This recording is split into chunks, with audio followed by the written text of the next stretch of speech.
She currently practices and manages her multi-site clinics, Audiology Innovations Ltd, in the Mission and Glenbrook areas of Calgary. She also sits on the board of directors with the Deaf and Hear Alberta non-profit organization in Calgary, and she studied at the university. So tonight, from what I understand, Dr. Scarff will cover the science behind hearing loss, the most common signs and symptoms, as well as the relationship between, I'd like a volunteer to read that for me. Ototoxic medications. It's easy. Oh, sure. I'll skip that. And hearing loss. Even with my glasses, the print's too fine. So with that, I'm going to turn it over to Dr. Scarff. So I'm Carrie Scarff, audiologist, and I hold a PhD in auditory science.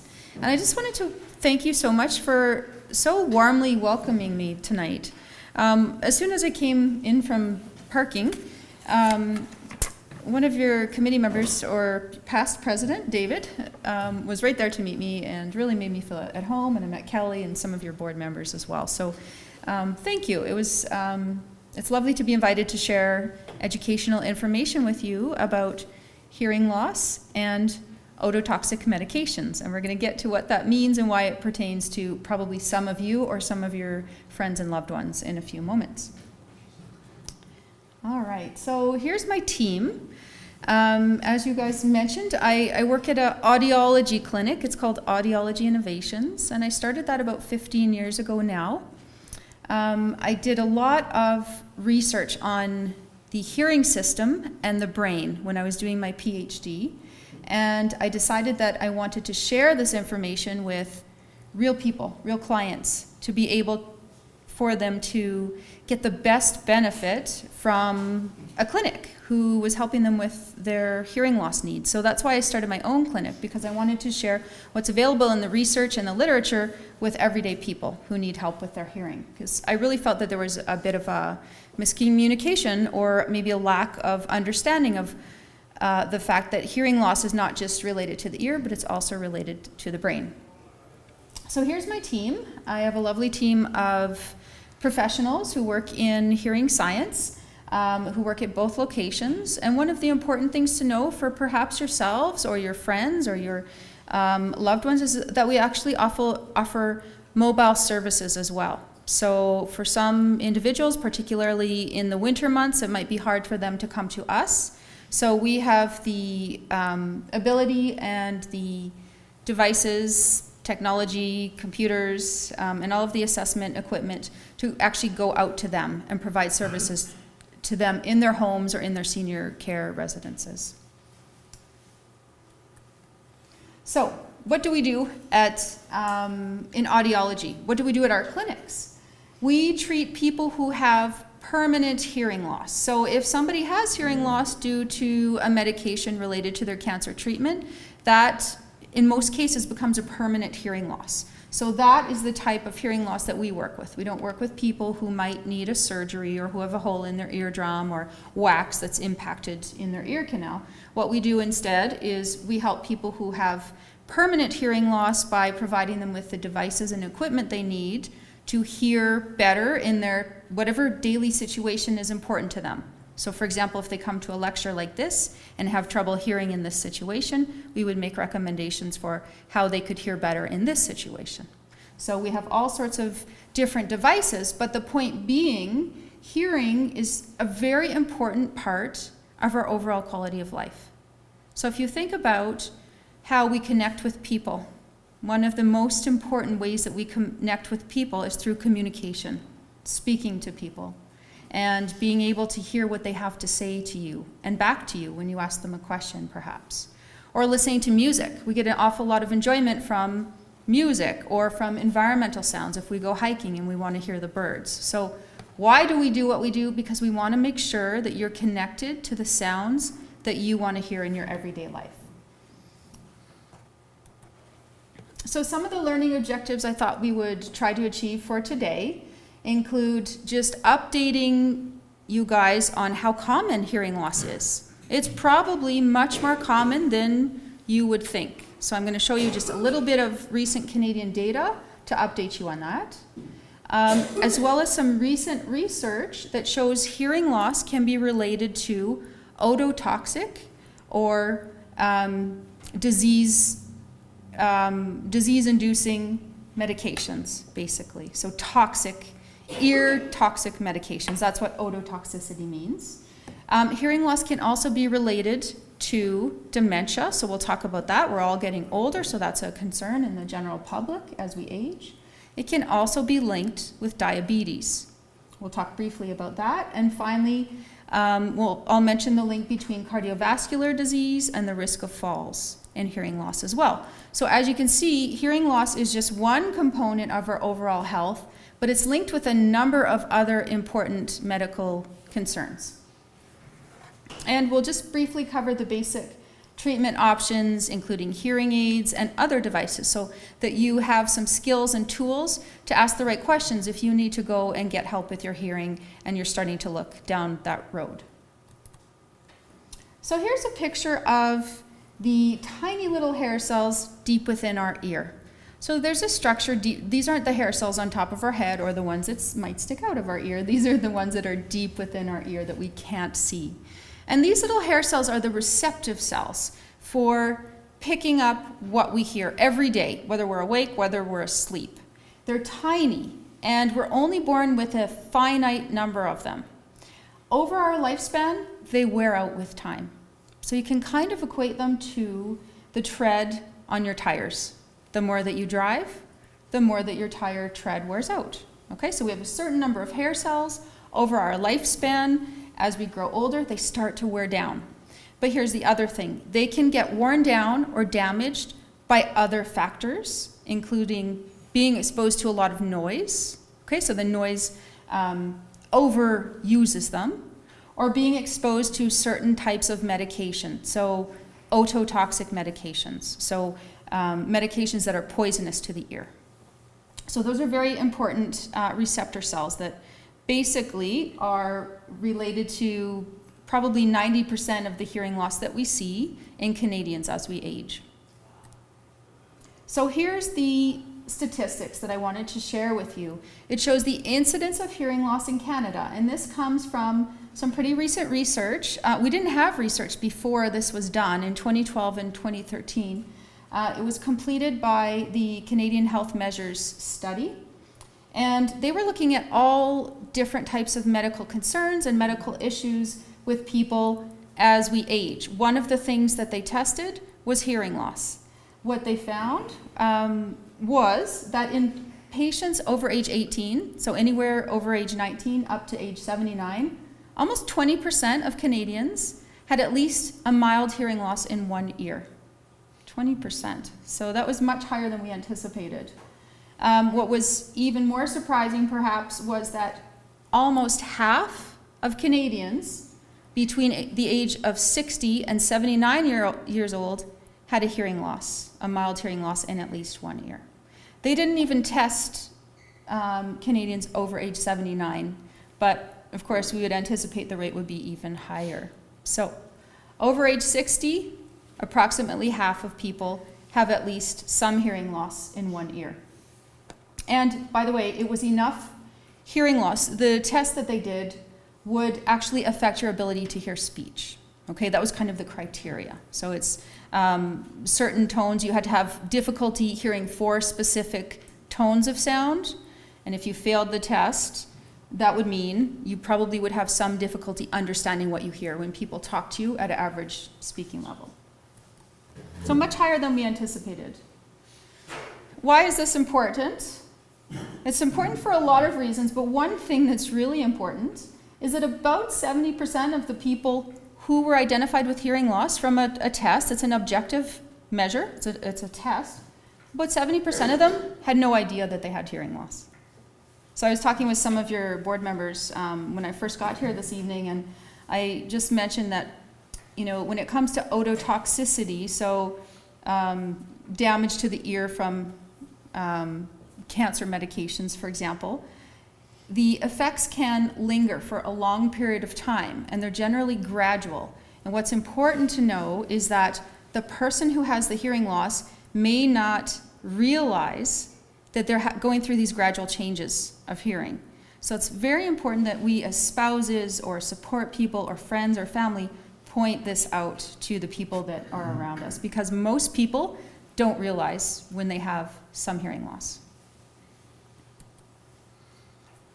And then the other reason why it's important that we know how much hearing loss there is in different age groups is because we also know that the Canadian population is aging significantly. So in 2016, it was the very first time in our census that we found people aged 65 and older were a larger group than people under the age 14. So we have a big bubble of people aging throughout the generations, which means we're going to see more and more people with hearing loss. And yes, most of those people don't recognize that they have hearing loss. And there are some important implications for that, for their quality of life. So again, why is it important that we consider, physicians, for example, consider screening people for testing? Because people aren't aware of their hearing loss. People also tend to wait to do anything about their hearing loss. And because there are relationships to other health concerns, dementia, cardiovascular disease, diabetes, depression, and risk of falls. So ototoxic, what does that mean? It's any medication that damages the ear. It's called ototoxic. Oto means ear, toxic obviously means toxic and can do damage. It can result in hearing loss that can be temporary in some cases, but also can be permanent in other cases. It can result in tinnitus, which is a phenomenon where you hear ringing or buzzing in your ears for no apparent reason. And it can also result in vestibular issues too. So some of the temporary reasons for ototoxicity, or this damage to the ears, can be things like salicylates. Okay, so you might get, if you take a high dose of aspirin, you might get a little bit of ringing in your ears. That's a temporary type of effect. Non-steroidal anti-inflammatory drugs, so the type of analgesic medication that reduces pain or fever or inflammation. Things like aspirin, Bufferin, ibuprofen, naproxen, etc. So those types of things can induce either ringing in the ears or some temporary hearing loss. But in most of those cases, if we reduce the use or if we discontinue the use, then the hearing actually improves. It's one of the only cases in science where hearing loss is actually temporary. Now, there's another type of, there's antibiotics, certain type of antibiotics that are used for bacterial infections. And in most cases, those can cause a temporary hearing loss, but in a very small percentage of cases, those can cause a permanent hearing loss as well. So those are things like gentamicin, tobramycin, streptomycin, and amikamycin as well. Now here are the ones that are really important in your world of cancer treatment. We know that cisplatin, so in about 50% of adults who are treated with cisplatin, and anywhere from 40 to 80%, the report shows, of children who are on any kind of platinum-based chemo, such as cisplatin, have a permanent induced hearing loss. And that, of course, as you're probably familiar with, is one of the most common chemotherapy agents delivered intravenously. So it's one of the most common treatments that we see with cancer, and many different types of cancer. But what's important for us to know is, why does it cause hearing loss? The most recent research shows that the body can eliminate the cisplatin in most other organs and other parts of itself. But for some reason, the cisplatin stays in the inner ear and it accumulates over time. It just gets stuck there. So what's happening is, and this is also why we think that there can be hearing loss later following the completion of treatment. So what researchers are working on right now is trying to find a way to reduce how much the inner ear absorbs of the cisplatin. So that's where the research is right now. It's in a very specific area of the inner ear called the stria vascularis. So what are some of the symptoms to look for if you or a loved one or a friend or family member has had this type of treatment? Tinnitus is one of the first indicators that something might be happening. So again, just to clarify what tinnitus is, it's ringing or buzzing or humming in the ears when there's no external sound present. Okay, so everyone has it from time to time. If you sit in a really quiet room or if you lay in your bed and think about nothing and try to hear it, you probably will. Most people will hear that from time to time. But if you're getting this, if this is a new occurrence and it's occurring more frequently, then it might be time to get your hearing evaluated. Hearing loss, another symptom, can be mild to profound, okay, following the treatment, and it can occur after long periods of time. And I didn't find any current research to show how long that extended period of time is, but I would definitely say it makes sense to monitor anywhere from 5 to 10 years after the completion of treatment. And it certainly, the hearing loss will depend on how much damage is done in the inner ear to those little cells that I showed you the picture of, those little tiny hair cells. That's what's happening. They're getting damaged from the medication. So monitoring is very important, not only perhaps of your friends and family, but once you notice some hearing loss yourself, to get a baseline test is an excellent idea, and then your audiologist can monitor you every few years. Here's the other reason why it's so important that we identify hearing loss sooner rather than later, is that we've known this information that hearing loss is related to the brain for probably decades. But what we have evidence of now since 2017 is that untreated hearing loss is one of the highest risk factors for dementia. It's one of the top 10 risk factors for dementia, and it's a treatable risk factor, which means we can take away that risk factor and reduce your chances for dementia. So it's modifiable. So my question always is, if we can modify it, why wouldn't we? But we'll talk about reasons why people don't receive treatment for their hearing loss in a few more moments.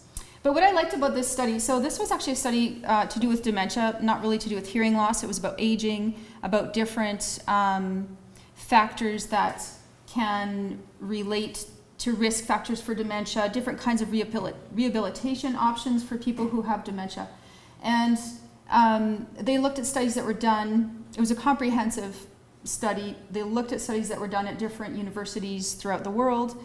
And what they really shared was that, yes, hearing loss is potentially modifiable, and technology could be part of that solution, as it can be for other risk factors for dementia, like social isolation, for example. But we have to remember that technology is only technology. It's only one part of the equation, and social interaction is very, very important as well. And I love that because, whenever I start talking about hearing loss and then start talking about hearing aids, we have to remember that's only one piece of the puzzle. That's the technology. There's education, there's information, there's communication that goes beyond that and it is more important than the actual piece of technology. So why do we think there is a link between untreated hearing loss and changes to our brain, to our cognitive skills? And so when I say untreated hearing loss, that's someone who has hearing loss who hasn't done anything about it. They might be walking around for 10 years and they have hearing loss, but they don't have hearing aids, they don't have any kind of assistive device. They just walk around with their hearing loss as is. Okay, so why do we think there's this link? So in 2014, Dr. Frank Lin from Johns Hopkins Medical Center published some results. And basically what he did was he looked at the functional MRIs, so the activity in the brain of people who had hearing loss for at least 4.5 years or more. And what he found was that the gray matter in the brain of the people who had hearing loss for 4.5 years or more was different. It was significantly different. There was atrophy. There was actual cortical shrinking of the cells simply because there's not enough activation at the ears. The ears can't pick up the sound and send it up to the brain. So that was the first time that we had evidence that, if the receptor, let's call the ear the receptor for the moment, if the ear receptor isn't picking up the information, of course it makes sense. It can't send the sound up to the brain and keep the brain cells properly stimulated.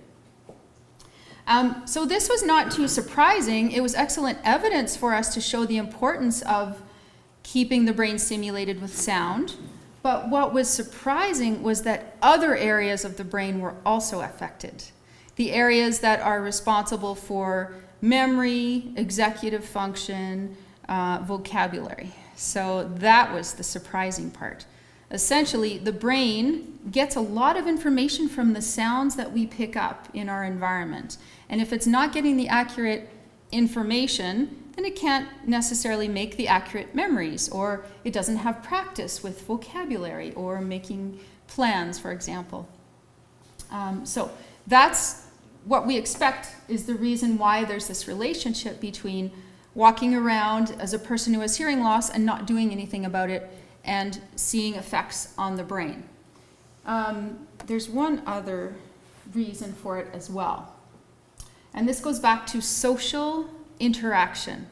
So one of the reasons why I love doing this kind of work where I share information with groups is because it's very rewarding to see people take the time, like David and your board members, to interact together socially, help each other, volunteer, share education and information. And it's not just rewarding because I think it's great and it's positive, but it's excellent for the brain.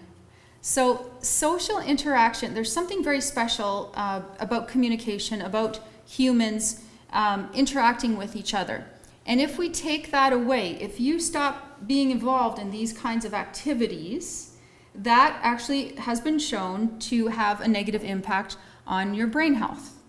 So what we believe happens with people who have hearing loss, in many cases, they stop taking part in their favorite activities because they don't have the same level of confidence. They often will mistake one word for another, or they might react inappropriately when someone asks something. So they lose that ability to feel confident in these social situations, and they often will withdraw and stop being part of them. So that's the other reason why we think that having untreated hearing loss is very negative for the brain and brain health. So some other relationships between hearing loss and other medical concerns. One is between cardiovascular disease and hearing loss. For this one, what we're talking about is people who have different types of cardiovascular challenges or insults, like a heart attack, for example. People with cardiovascular disease have about a 54% chance more likely to have hearing loss. Just for example, people who've had at least a heart attack were 80% more likely to have some damage to the inner ear and corresponding hearing loss. And again, it's not magic, it's the fact that we don't have, when we have any kind of cardiovascular insults, we don't have the same blood flow and oxygen flow to the inner ear. So what was really interesting about these studies when we looked at them in general was that people who exercise could actually reduce their risk of hearing loss. So when I do lectures to different groups of people, one of the most common questions I get is if there's any kind of vitamin or any kind of food that people can ingest to help keep their hearing healthy. There's no evidence for any vitamins or food currently. However, there's certainly evidence that staying healthy, having a healthy cardiovascular system is good for your hearing.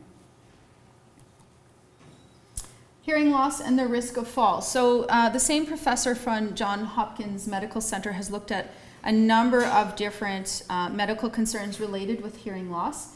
And he found that people who have even a mild hearing loss were at a triple risk for falling. And this was in a group of over 2,000 people. The more hearing loss they had, the risk was increased substantially.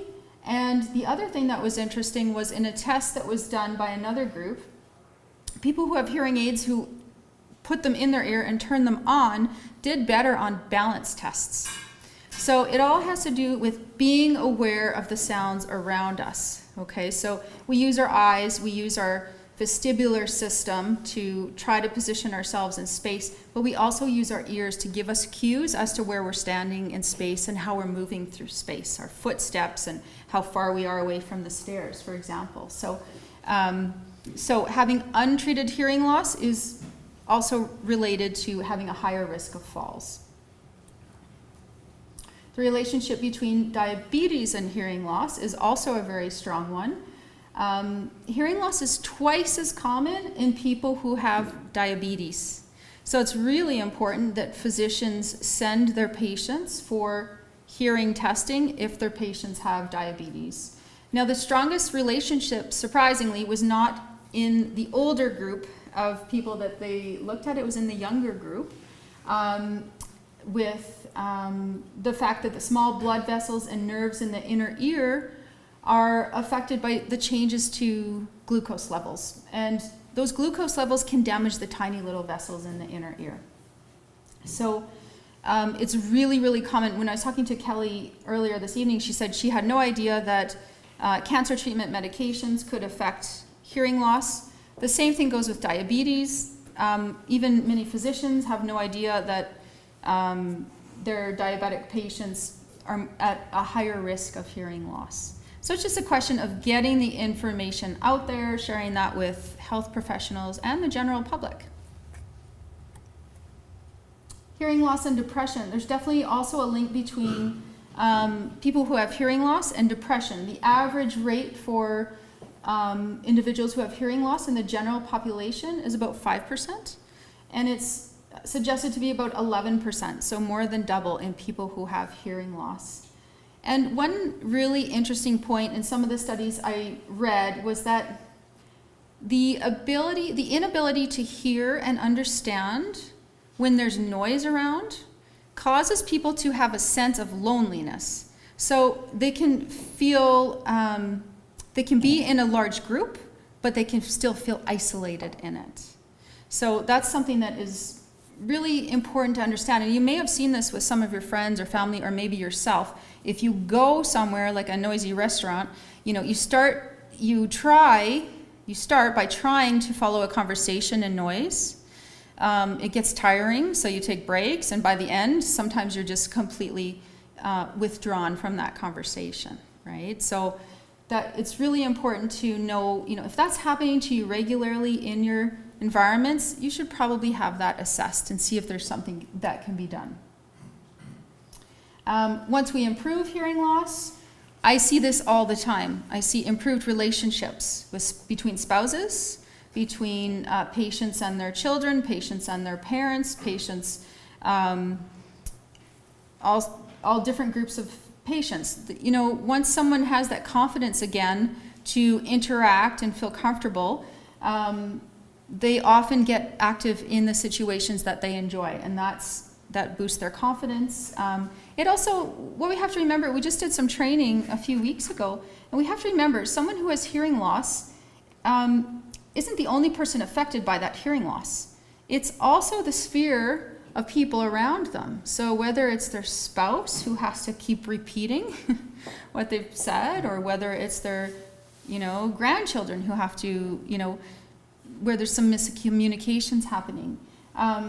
So the relationship between the person with hearing loss and the people around them can't be forgotten. We have to remember that that's really, really important. And in many cases, I will tell you, it's often the support person, whether it's a spouse or daughter or a friend, who suggests that the person with hearing loss actually come in to see me. It's very, very common. And again, remember, patients do not necessarily know that they have hearing loss because it's often gradual, so they don't realize the sounds that they're missing gradually, nor do they often seek treatment. About 3/4 of people who, once they are identified with hearing loss, about 3/4 of them do nothing. So they might identify themselves with, get a test done, realize, okay, I have hearing loss, and then that's all they do. They don't search for any improvement or any rehabilitation. If they do decide to do something, it generally takes about 7 to 10 years for them to do something. And so why is this a problem? Remember that study from Johns Hopkins? We see changes to the brain after 4.5 years. So this is important to know. There's other changes besides the brain though. There's also, I had some lovely patients today and they said, we are here because we don't want to do what our parents did, which was wait until they were elderly, 85, to get help with their hearing. If we wait that long, imagine the changes to our visual system and the changes to our manual dexterity, trying to deal with tiny little hearing devices and change batteries and put them in our ears and remember where we put them. So, there's other changes that happen as well. So it's important to identify if there is a concern and receive treatment sooner rather than later. What are some of the impacts of untreated hearing loss besides the medical ones that we've talked about? So a lot of people, especially working people, will tell me they are exhausted after a full day of trying to compensate for their hearing loss. So for example, they work all day and then they get home and they just are so tired. And you can imagine if the brain is trying to compensate for the hearing loss, it has to use a lot of extra energy for that, and it can't use that energy for other things. Like I mentioned, social isolation, so people start to withdraw from the activities that they used to do, depression, miscommunications, and insecurity. Those are some of the impacts of untreated hearing loss. Now here's some new research that came out, relatively new, in 2015, that showed us for the first time that if we improve a hearing loss, we can see some improvements to the cognitive abilities. It was a study done in France. They looked at almost 4,000 people over age 65. And what they looked at was, if we provide treatment to someone who has hearing loss, will they have better cognitive abilities? Things like remembering where they put something, or abilities to recognize words and vocabulary, or plan different functions. And what they found was, yes, in fact, in the group of people who chose to improve their hearing versus the people who did not, the ones who wore hearing devices over 25 years had better cognitive abilities. And this was shown again in vocabulary, executive function, and memory. So it's the first time that we were able to suggest that hearing aids provide somewhat of a protective measure for keeping up our cognitive skills. And there's also some other prospective studies underway in Europe, in Japan, and other countries as well. But this was the first conclusive study that showed us, we knew that if we have hearing loss, we can have changes to the brain, but now we can say, if we have hearing loss and we do something about it, we can keep the brain properly stimulated and healthy. Now, here's something really interesting. I was talking to Kelly a little bit about noise. And what's important to understand is those little tiny hair cells in our inner ear, again, we have a finite number of them. So if we're exposed to loud noise, basically what we're doing is prematurely aging those hair cells. Okay, we're wearing them out sooner than they would naturally wear out. So if you do any kind of loud, noisy activities, and everyone does different types of activities, it's really important that we protect our ears with ear hearing protection. And here's just a little rule of thumb for listening to safe sound. If somebody is an arm's distance away from you, okay, here's two things. If they're listening to their music from their iPod or any kind of device, you should not be able to hear that music. Okay, so if this is your spouse or your kid or your grandkid, that's kind of a rule of thumb. The other thing is, if they're listening to their music and they're about an arm's distance away, they should be able to hear you if you say their name. Okay, then you know that the sound is at a reasonably safe level. And technology is helpful for measuring things like sound levels. You can download an app very quickly on your phone and measure what the sound level is of the cars that you're driving, for example.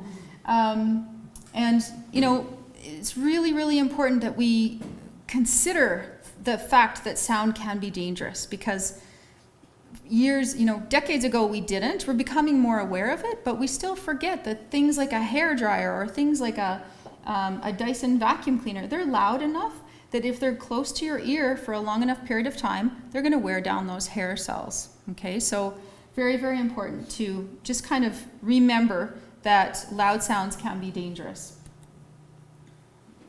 And then hearing aids.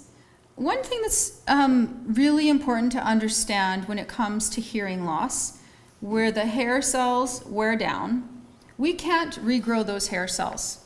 They're working on that in the United States currently at the University of Kansas, Columbia University, and Johns Hopkins Medical Center.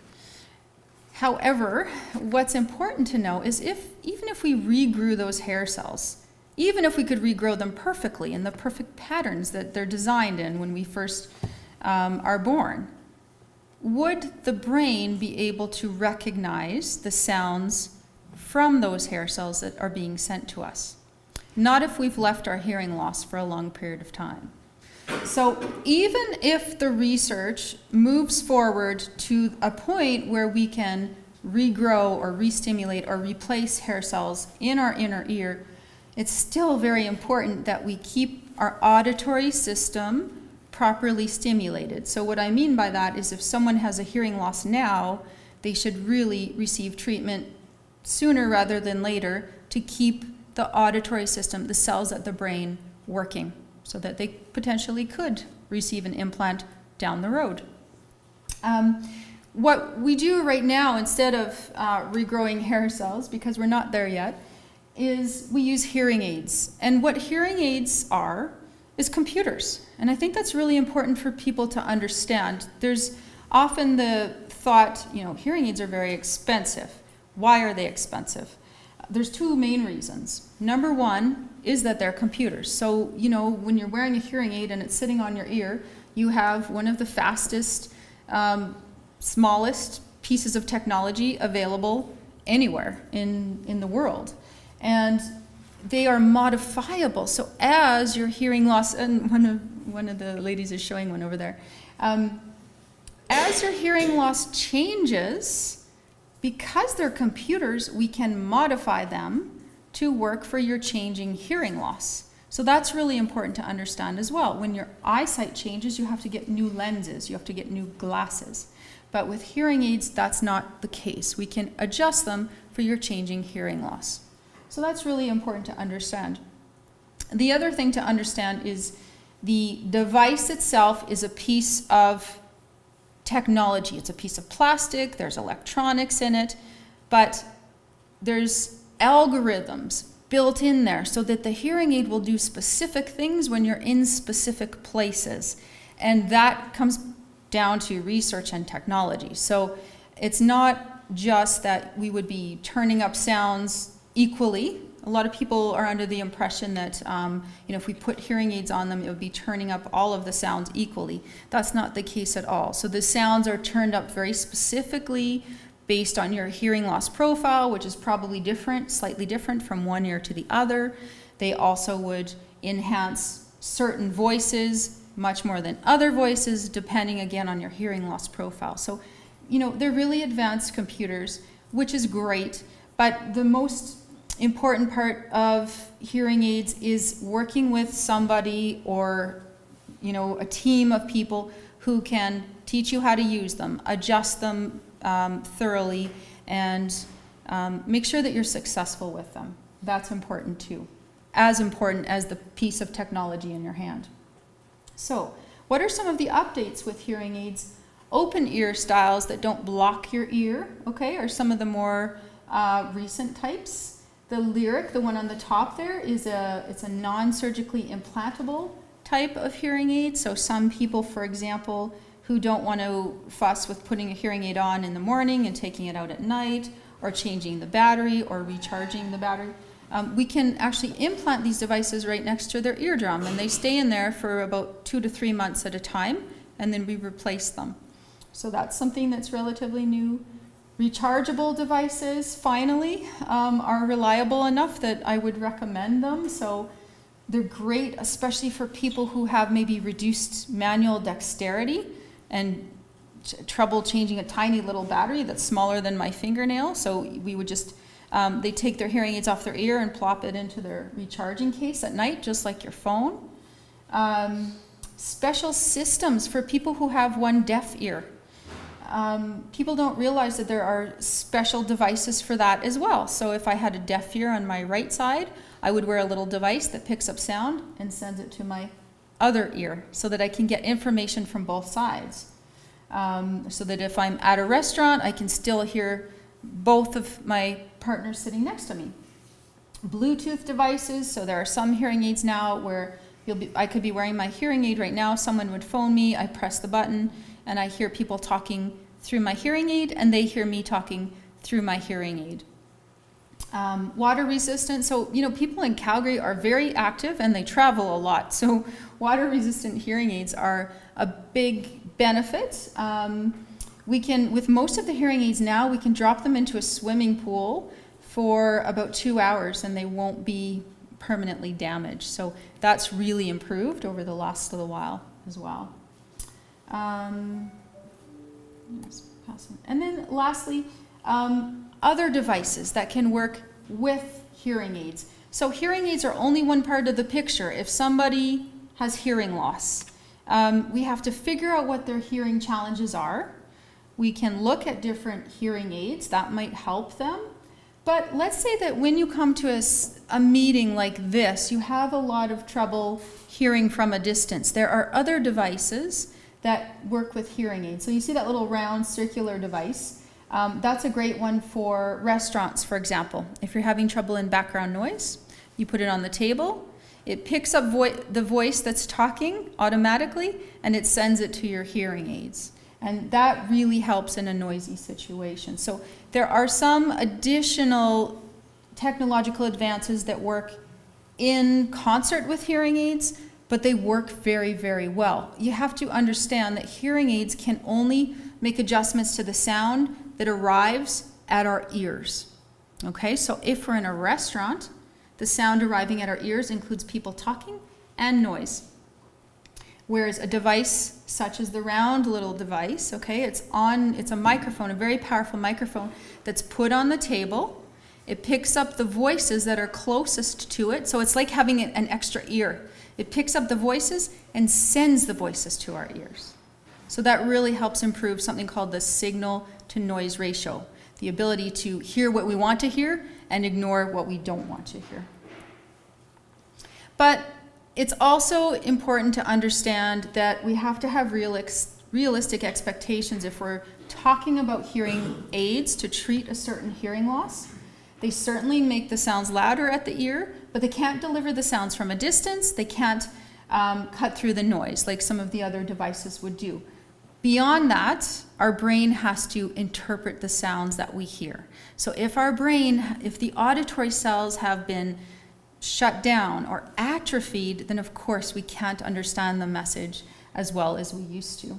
And it's really interesting. After about age 35, our brain changes at the ability to do things like filter out background noise or follow rapid speech. If you ever hear people talking quickly on the phone, for example, and find that's hard, that's because our brain doesn't follow rapid speech as well.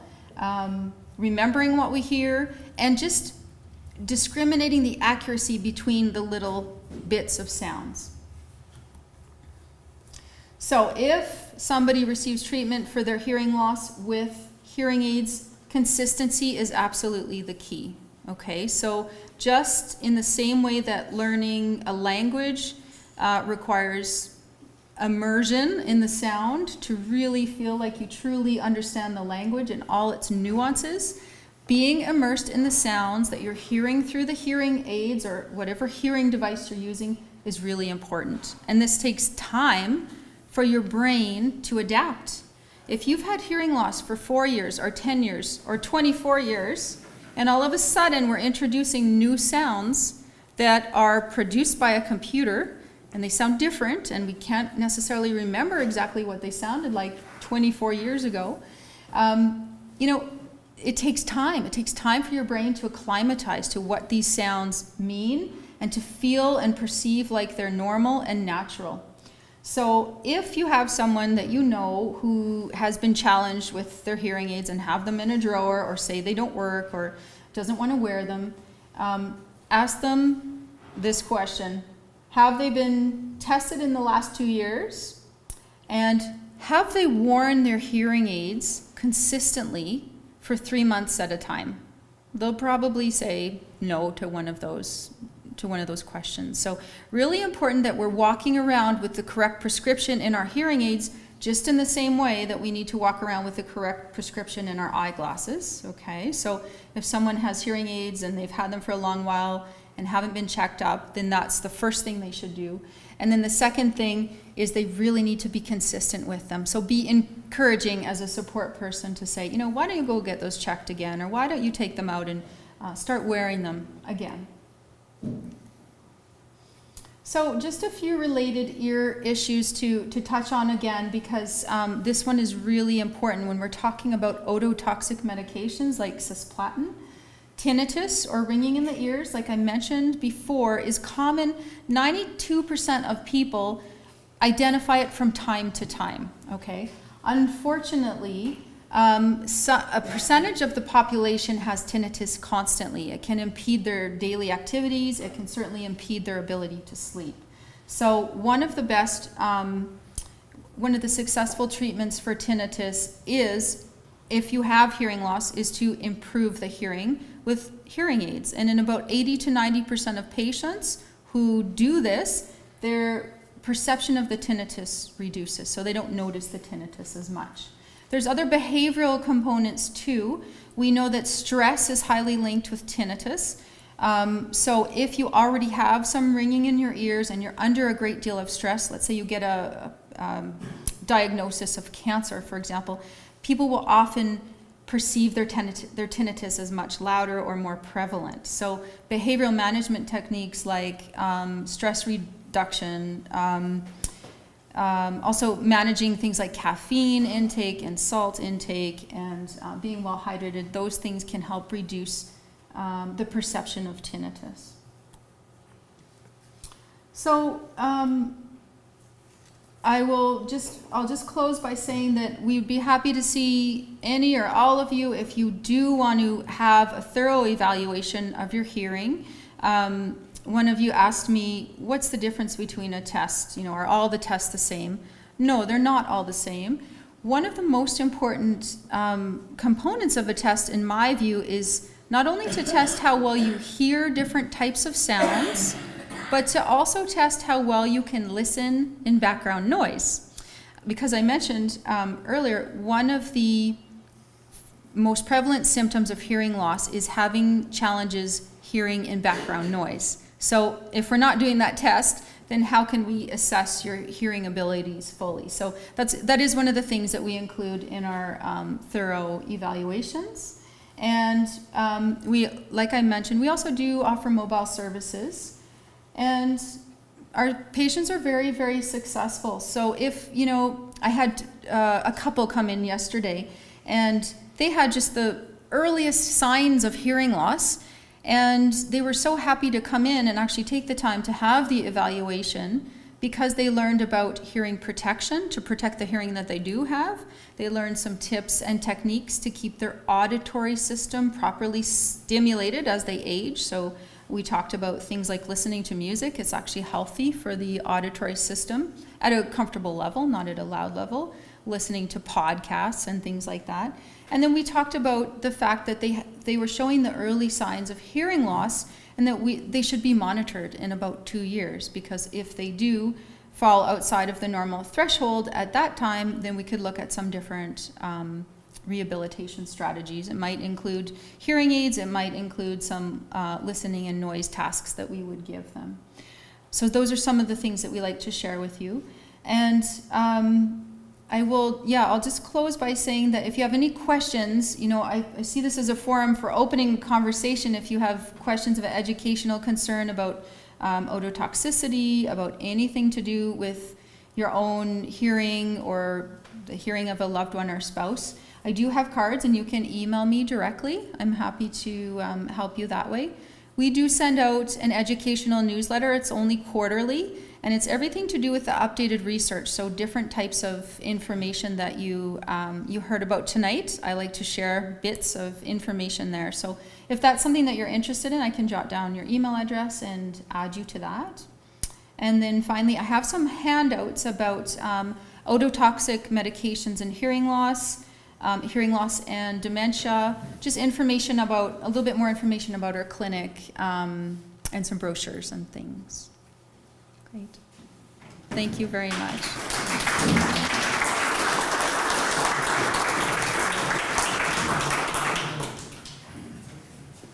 No questions?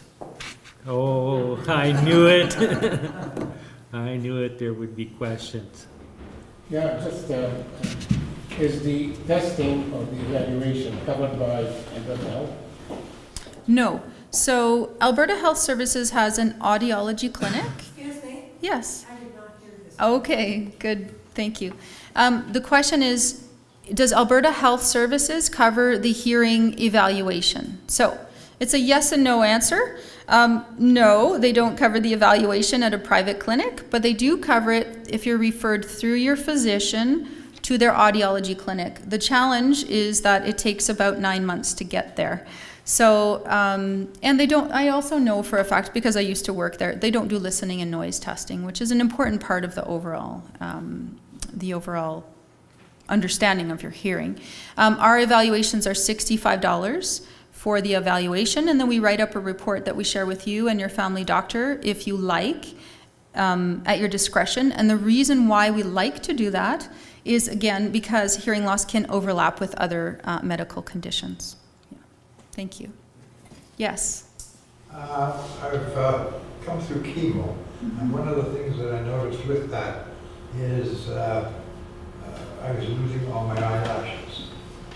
They were catching in my eye, and I didn't realize it took some time off.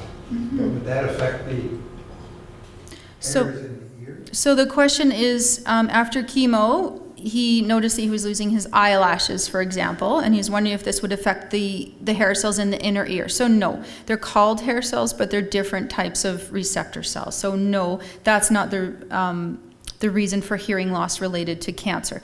The reason is the medicine, basically, the cisplatin gets stuck in the inner ear, in the stria vascularis, and it blocks some of the activity, and it can damage the hair cells deep within the inner ear. But that's an enclosed compartment. It's very different than hair cells on our body, yes. But good question.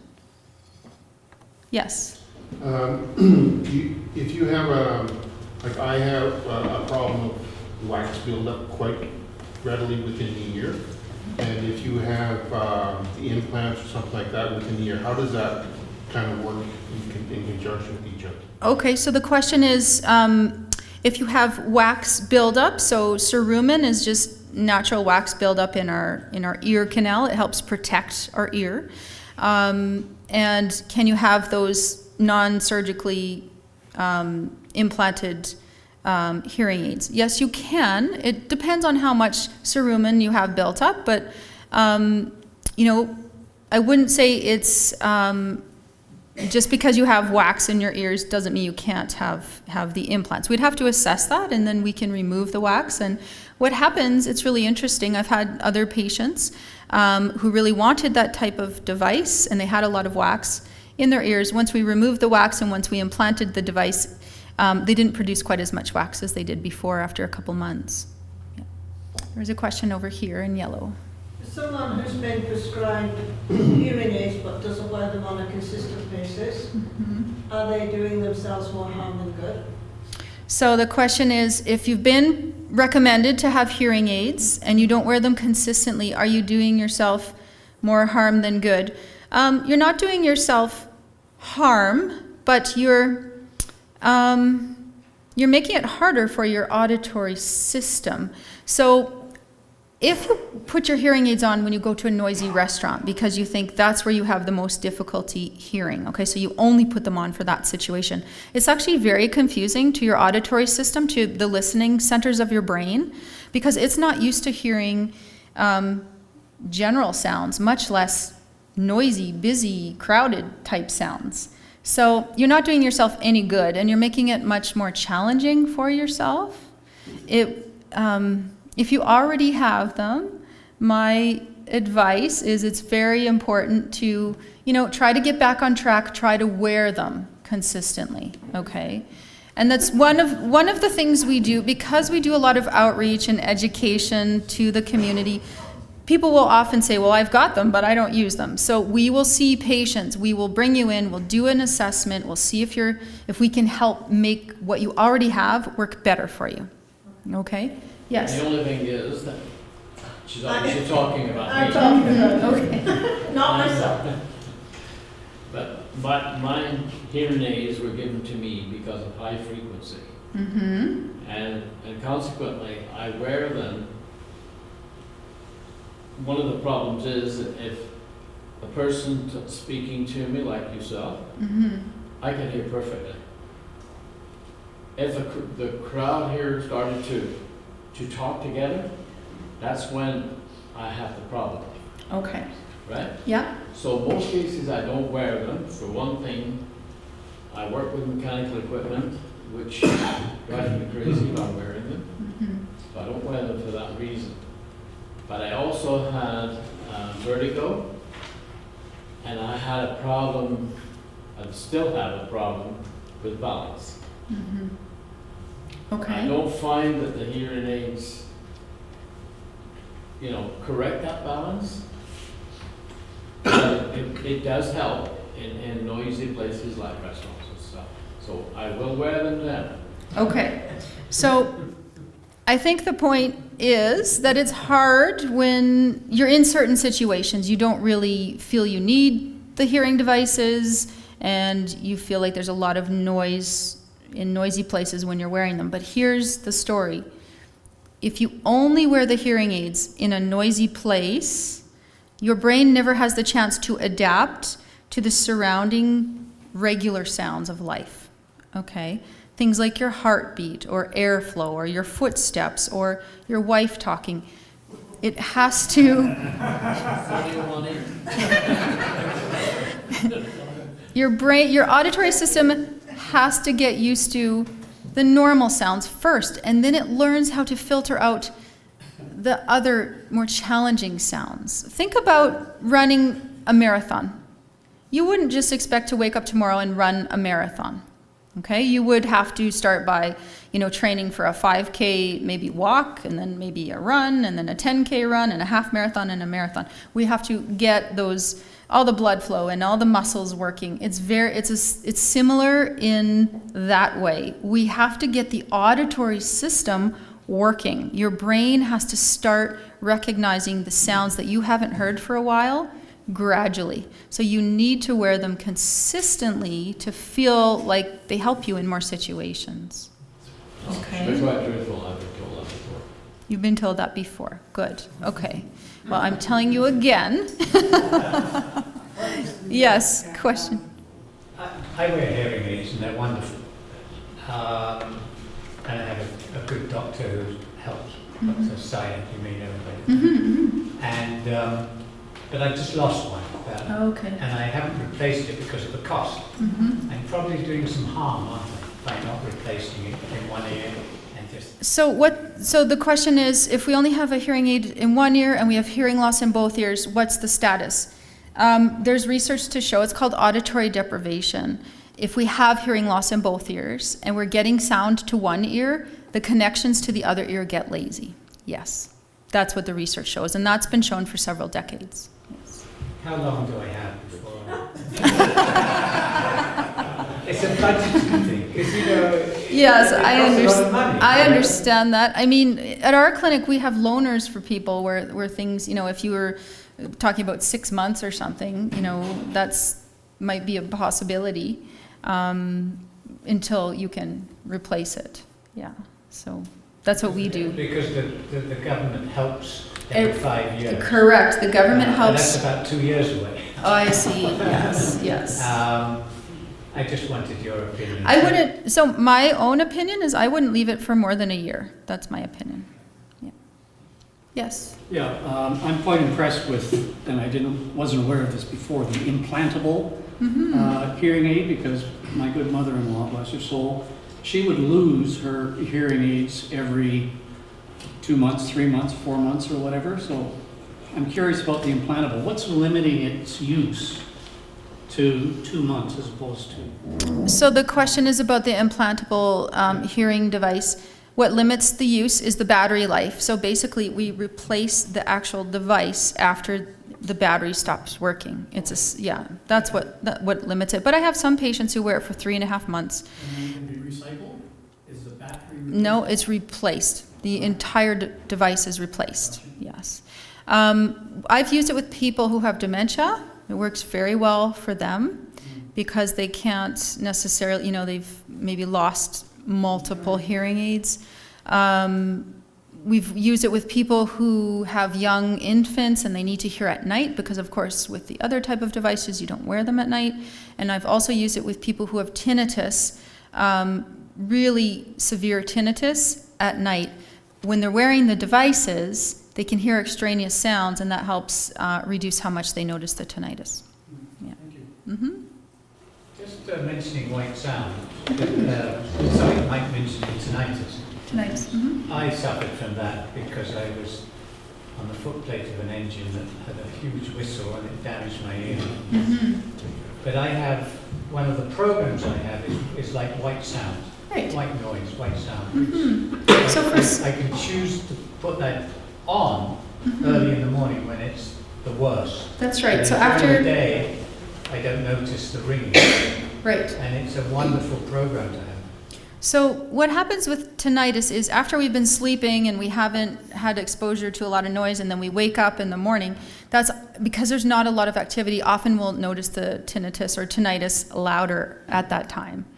And yes, so what this gentleman is mentioning is that a lot of hearing devices have special settings where you can either have white noise or even musical tones or different kind of relaxation settings.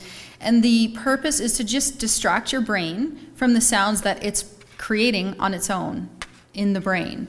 The source of the tinnitus is actually the brain. It's not the ear. When the ear has a deficit and can't send all the messages up to the brain tries to keep those cells alive and they spontaneously fire and they create what's known as tinnitus. People perceive it as ringing or humming or buzzing or music, even in some people. But it's the brain's way of trying to keep those cells active. Yeah, so the opposite is true. We try to keep those cells active with real sounds. And that's what we do by wearing hearing aids or using a masking. That's what you're doing, using a masking sound. Yes. Good. One last question, Kurt? Thank you. If you do have wax buildup in the ears, what's the best way of looking after it? So if you have wax buildup in the ears, what's the best way to look after it was the question.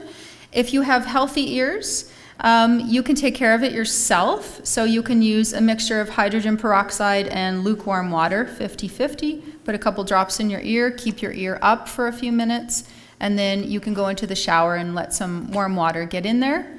Use a little Kleenex around your pinky finger and try to just clean out anything that comes out. If you've had a history of ear infections or a hole in your eardrum, we wouldn't want you to do that. So it's recommended, first if you have a hearing evaluation and then your audiologist says, yes, you can do your own home care routine of your wax. We actually have a handout. If you're interested, you can email me. I can send you the handout on how to do that. Yeah. Thank you. Great. You're welcome. Great. Well, thanks so much, Carrie. That was, again, another learning moment. So I know what I'm going to hear all the way home. But, yes, thanks so much for sharing this information with us. We appreciate that. And I know you'll accept email questions. If there's any that didn't get answered here tonight, feel free to email. Take some of the information with you. And on behalf of the group, just a small token of our appreciation. Thank you. It's very nice. Thank you very much. Thank you.